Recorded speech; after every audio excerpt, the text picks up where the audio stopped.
The New York Times this morning reporting that Donald Trump declared a loss of nearly $916 million in 1995, citing leaked copies of his tax records from '95. The newspaper saying that the losses were so large, they would have allowed him to avoid paying an equivalent amount of federal income tax over an 18-year period. We should also point out that according to the Times, tax experts found no evidence of wrongdoing connected with these returns. Trump tweeted out this morning, "I know our complex tax laws better than anyone who has ever run for president and am the only one who can fix them." Retired Lieutenant General Michael Flynn is an advisor to Donald Trump. He's also the former director of the Defense Intelligence Agency and author of the book, Field of Fight, How We Can Win the Global War Against Radical Islam and Its Allies. General, good to see you. Thanks so much for joining us. Thanks for having me on, Maria. Your reaction to this leaked tax return from Trump? Yeah, I mean, I think what Trump tweeted out was exactly right. I mean, he knows more about taxes than Hillary Clinton ever will. And if you pay attention to what Donald Trump has talked about with tax reform, this is exactly the type of issue that the New York Times won't report on, because his tax reform will actually bring so many jobs and so much opportunity back into this country. This election, Maria, is about the future, and what Hillary Clinton, backed by the New York Times and many in the mainstream media, are doing, which is basically an assault on anything that they can, any dirt that they can dig up on Donald Trump. This is about the future, and what Hillary Clinton continues to harp on is the past and the status quo. Donald Trump is exactly right. He knows more about the tax, the tax situation in this country than she ever will. And he knows how to fix it, and he has a great plan to fix it. There's no doubt that our tax code allows wealthy individuals to offset their income with losses in business, in their business ventures. So there's nothing illegal here, but it doesn't look good. It doesn't look good to hear somebody didn't pay taxes for 18 years, right? Do you think it's going to impact him in terms of voters?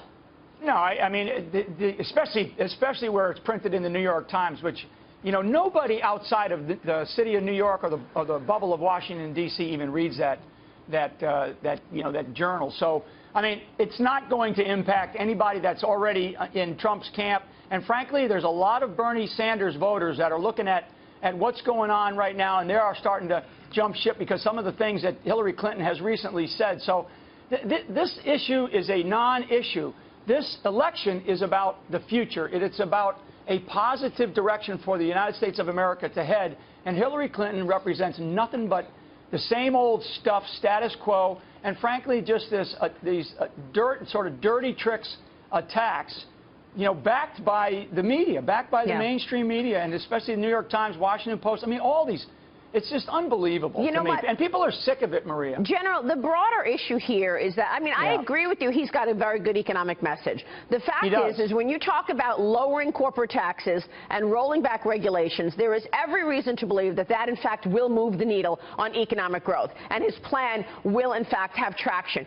She doesn't have an economic message as cohesive as he does. She wants to raise taxes. He wants to cut taxes. So she's got to take him off message. So whether it is his tax returns, the birther issue, Miss Universe, she's going to throw as many things as possible to get him talking about anything he can other than his economic message. That's right. That's right. And that's what happened in the debate. But so what? I mean, she's being very effective doing it, General. So how is he going to prepare for the next debate, which obviously is in a week? Is he going to be thrown off by more of these issues, or is he going to talk about his economic message? Yeah, he's going to be talking about his economic message, job creation, economic opportunities, the lousy trade deals that we have, sort of a big investment in the energy sector, a big investment in sort of our infrastructure. I mean, we also have to make sure that in this debate that he is ready, and I know he's being prepared for this, to talk about safety at home, to talk about families and how to help families, build up their own capabilities in this country. We have to talk about law and order. We have to talk about our depleted military. I mean, our depleted military is just stunningly bad right now with the direction that they're going in a world that is so complex. Has to talk about national security, the rise of radical Islamism, both overseas and, frankly, right here at home, with the recent comments by the director of the FBI talking about an Islamic diaspora being created in our own country. Oh, my God. I mean, how bad is that? So that has to be raised. Illegal immigration was not even talked about in the last debate by Lester Holt, and one of the themes of the last debate was America's security and illegal immigration and the impacts that illegal immigration is having on this country. So that's another area where he's got to be prepared to talk about, and I know that he's being prepared for that. And to take, no matter what she says about the past, move it to the future.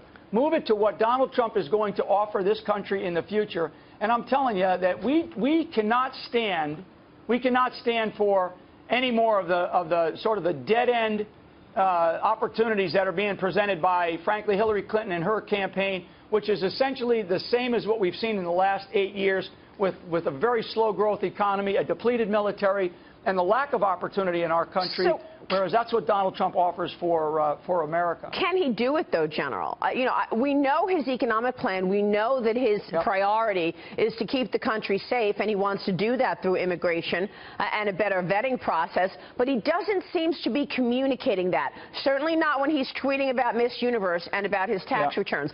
I get what you're saying. This is a non-issue because it was all legal, and he knows the tax code. He wants to change. He's already said he wants to take away those loopholes that allow wealthy individuals to offset their income with losses, but he's not communicating when push comes to shove. Next Sunday night is the debate, October 9th, the second debate. How is he preparing specifically? Yeah, I mean, and this is a very important debate because it's an opportunity to speak to not only the audience and to answer questions there, but also to speak to the American people about all the many things that he has been talking about. You know, Donald Trump, and I've traveled with him very often and gotten to know him, the big messages that he is talking about to the American public, and they are resonating. I mean, you know, in Michigan and in Pennsylvania yesterday, I mean, you're talking about thousands and thousands of blue-collar workers in places that are heavily Democratic locations that people are showing up because they care about what the future looks like. And so I think in Donald Trump's case, it's to continue on this path this particular week as he heads into this national security debate coming up at the end of the week. And I just think that he just needs to stay on message. He needs to be making sure that he is attacking those issues that Hillary Clinton keeps coming up with, but not talking about the past, but talking about the future and talking about what opportunities he is going to provide the American public. All right, we'll be watching. General Flynn, good to see you. Thanks so much.